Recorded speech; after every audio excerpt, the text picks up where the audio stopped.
Good morning, Overlanders. Well, it's not always fun in games. Time to change the oil.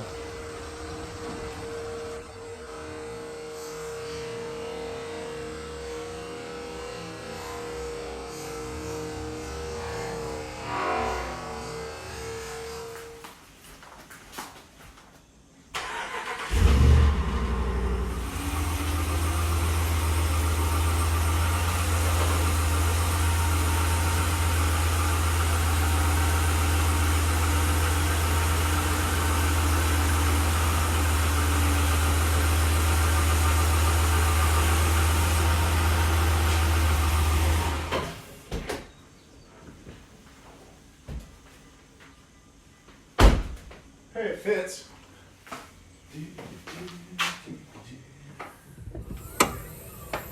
Oh, hey. My name's Rick, and you're watching Left Coast Overland. Good morning, good afternoon, good evening, wherever you are. Today I'm just going to do a little bit of PM, preventative maintenance on the truck. Oil change is on the priority list. It has been. I was hoping to do it before that trip that we just got done, but I didn't. Still had 20%. When I reset my counter, it was at 18. So, in my opinion, that's, just right. 15%, 10% would be a little bit on the used side of the spectrum, but 20% I still feel like has some life in it. It is almost the end of my off stint from work, and the camper is going to go back on it tomorrow or the day after. So the engine's going to be working hard again, pulling the Palomino HS 650. So I figured, before hauling it down to Los Angeles, I would change the oil, check the air filter, and then just do any other preventative maintenance checks on the truck. Everything is going A-okay. The Ram Rebel is now 16,000 miles old, and I purchased it in August of 2018. It is currently November of 2019. So a year and a few months, and it's been on some great trips so far. It is my lifeline. I live and breathe around this truck pretty much all year round, and couldn't be happier with it. So once you follow me, we'll dive on in. That's the engine compartment of a 5.7 liter Hemi. Tons of room in here. Could have fit the 6.4. Like, you could stand right here almost. But it makes it really easy for working on. So let's get that oil pan out, drain some oil, top it up with fresh oil, pull out the K&N. I've only got the stock air box. And I upgraded the filter about a year ago. I don't notice any difference in power or fuel economy, but it is nice that it's reusable. Reduce, reuse, recycle.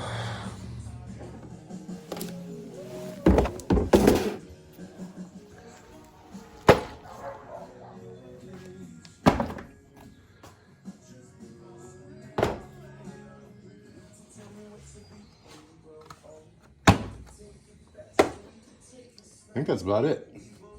7 quarts of oil, new filter, toolkit. Drain pan and some cardboard. I remember the skid plate kind of impedes when it drains, so it gets a little bit messy. Not too bad. Those are always good to have.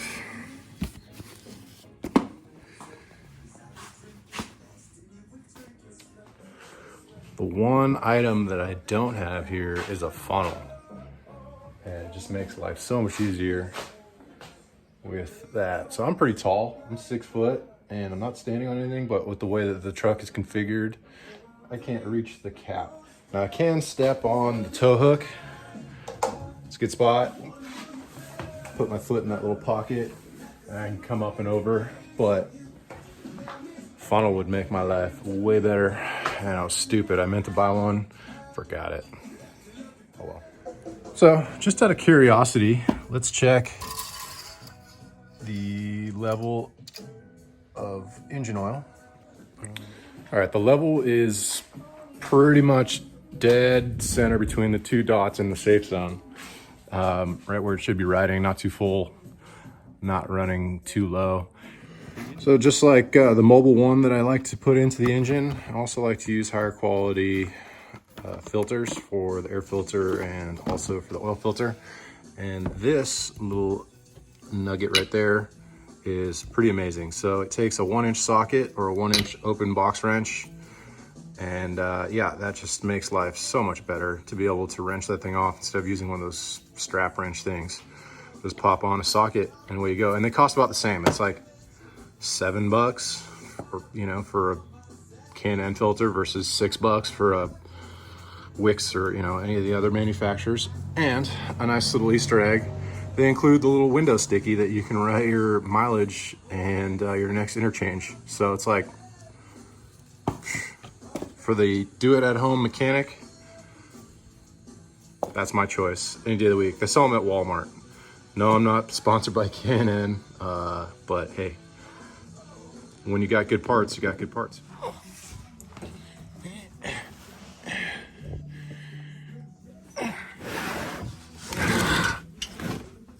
So, it's nice to have a lifted truck. This thing's only got a stock lift, but it's gonna be a 1/2 inch. But I can slide in and out pretty regularly, pretty easily. Oh, hello.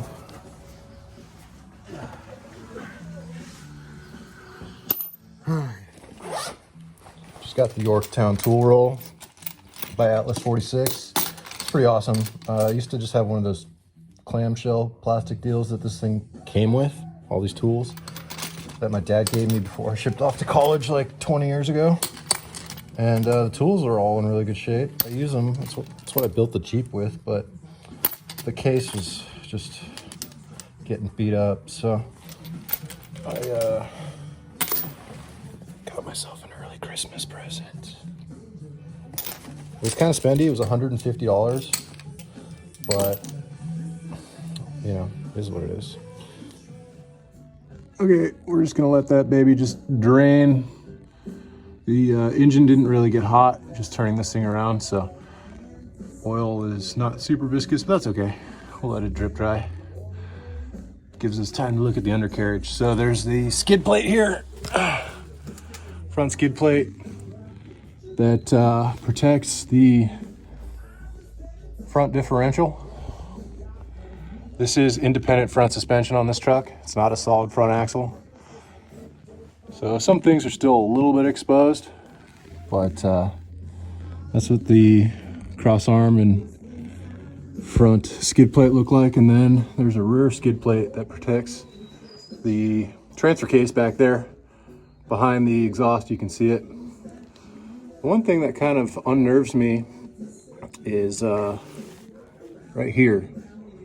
That whole ribbed cover is the cover for the transmission, and it's made out of high strength plastic, and it doesn't have a skid plate in front of it. And yeah, I'd like to replace that someday, I think, with a aluminum one, or hopefully somebody makes an aftermarket part, because it's kind of lame. There's no skid plate there, and it's fully exposed, and it's plastic, and you could easily punch that thing. Like, I could see, you know, driving on this, which is lower, scraping that, and then as soon as it goes off of that, bing, chunks into the front of that, and then your transmission dumps and you're effed. So, pretty sure I've seen that happen at least once on some other YouTube channels on Jeeps and stuff, because they do the same thing, plastic transmission cover. And then there's a final skid plate under the gas tank way in the rear there. So 3 skid plates. Also, the front bumper has this skid plate here that kind of is, you know, not protecting anything. It's just this big empty void underneath the radiator and the electric fan.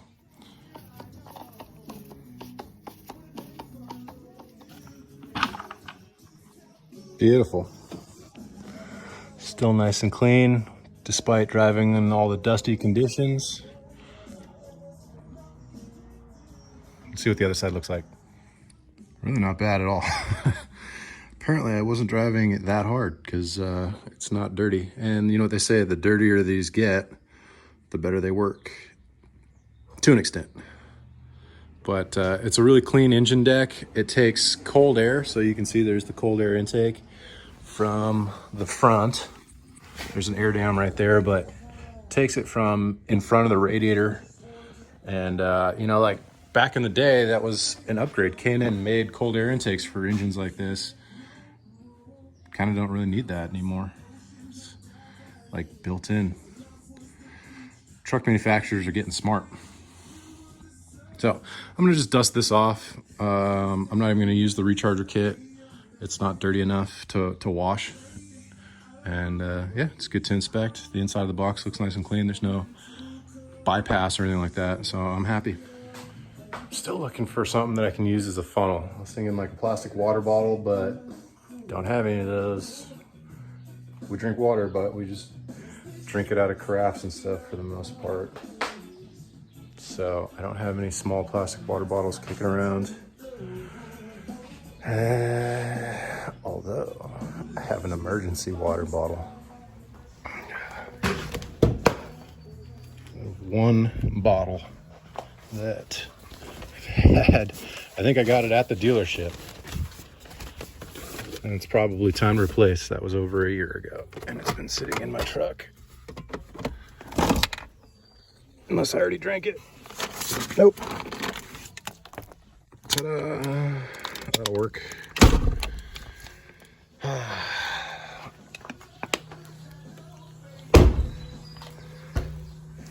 I don't trust this water, so that's going to go into the potted plant.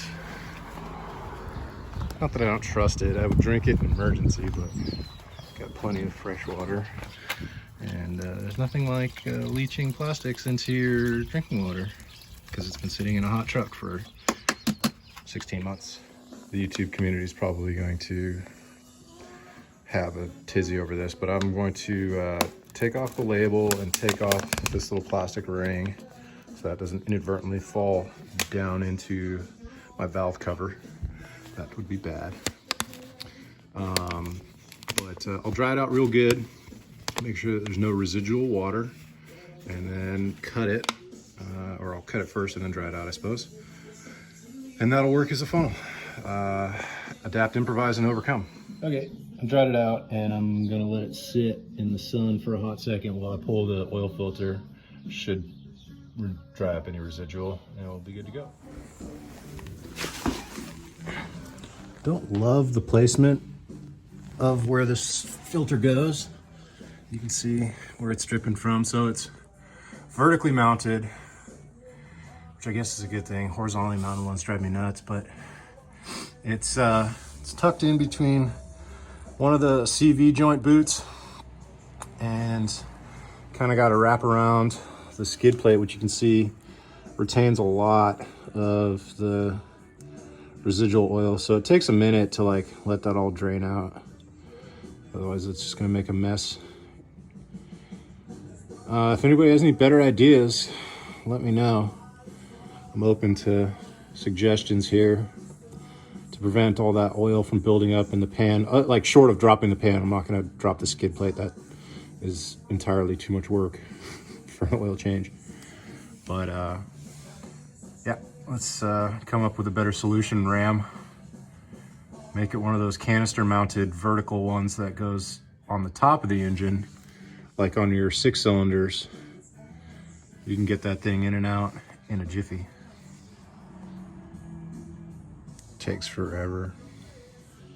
All right, got the stair step. So this is a cool little Easter egg for those of you who didn't know. Ever put your oil cap on top of your valve cover and then drive away and this disappears? Well, that little button right there is the perfect size of the inside diameter. The outside diameter of this little rubber gasket fits it perfectly. So if you were to inadvertently drive away with your oil cap not fully screwed into the oil cap filler port, ask me how I know.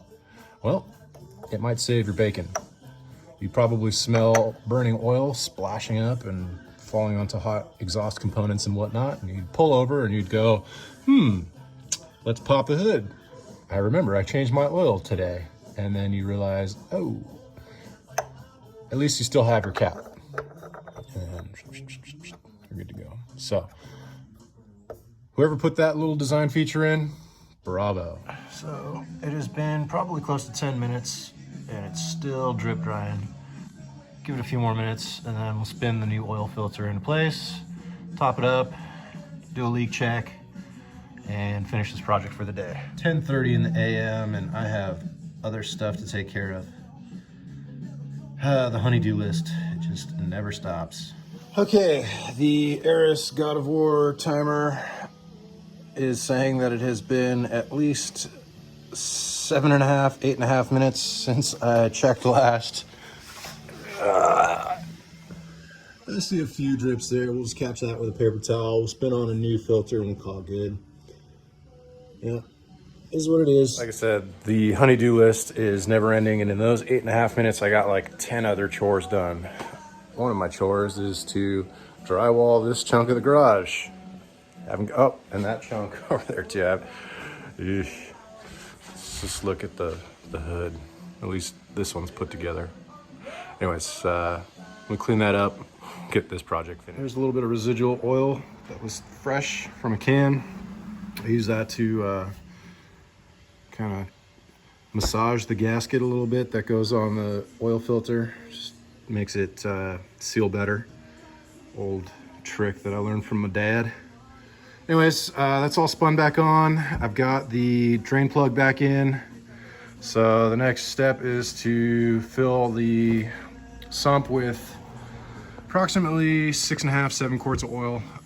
There is always going to be some residual in the pan, so I kind of equate that to half a quart, and then what goes into the filter to fill the void there. It's about half a quart or so, maybe a quarter of a quart, a pint. So what I do is I do the first 5, and then once I'm done with that, I start going to the smaller quart bottles and I check the dipstick as I go. So like I'll put in a pint, I'll check. I'll put in 1/8 of a quart. I don't even know that, like, I guess a cup, and I'll check. So I go back and forth at the, after the 6th quart goes in. So my 6th quart just went in. I double checked on the dipstick and it's showing in the safe line. I wiped it and then stuffed it back in, checked it again. It's still showing on the safe line, kind of right in the middle where it was when, before I drained it. So that leads me to believe that there's still some residual. I haven't done a leak check yet. I'm letting that quart completely drain out. And then what I'll do is I'll fire it up, let it fill the void in the filter, which it has to do, so that'll take some out of the sump, and then it'll distribute wherever, and then I'll shut it down again, check it, and then I'll go for a quick drive. I've got to go to the hardware store and pick up some construction adhesive to work on some projects at the house, and then when I come back I'll double check it again, and that's a pretty good short trip to make sure that nothing's gone crazy in your engine lubrication system. Okay, so I just fired up the engine. I reset the computer to show 100% oil life, and after I shut down, I double checked the dipstick, and it's way below the safe line. So that's why I check, right? It's deceiving when you put in your 6 quarts. You should know 7 quarts goes in, right? Because that's what's in the owner's manual. But I like to fine tune it a little bit more than just what the owner's manual says. So my process is to fill it to the 6, check it, make sure it's full, fire it up for a quick second, push the air out of the filter. And I know that there's some folks out there that say, well, why don't you fill the filter with oil from the jug before you screw it on? There's 2 schools of thought with that. If you have a side mounted filter, where's that oil gonna go? Down. So it's just gonna drain out as you screw it in and make a huge mess. Same for mine. So as I was kind of complaining about earlier with the design, I think I said CV boot, but it's not. It's a boot that goes around the stabilizing arm for the steering. But you have to go sideways with it and then up. So again, if you fill up the oil can, which I would prefer to do, that would be my preference, but you can't. So sorry, when I say can, I mean filter. So I have to spin it in dry and then let the oil pump fill it. It's not a dry start. The engine still has oil. So, you know, I'm sure there's engine gurus out there. They're like, you're doing it wrong. Yeah, well, sorry. It's my truck. I can do it however I want. Secondly, it still has residual oil. The short time that it takes for it to pump oil into the filter is minuscule, in my opinion. But your mileage may vary, so do whatever you want. Next interchange, 26,000 miles. I'm sure I'll do it at 24,000 or something like that. But gotta love modern oil. It lasts for a long, long time. Just one last side note, folks. Don't forget to recycle your oil. Take it to your local Napa or AutoZone. I transferred this, pour it out into the 5-quart and single-quart jugs.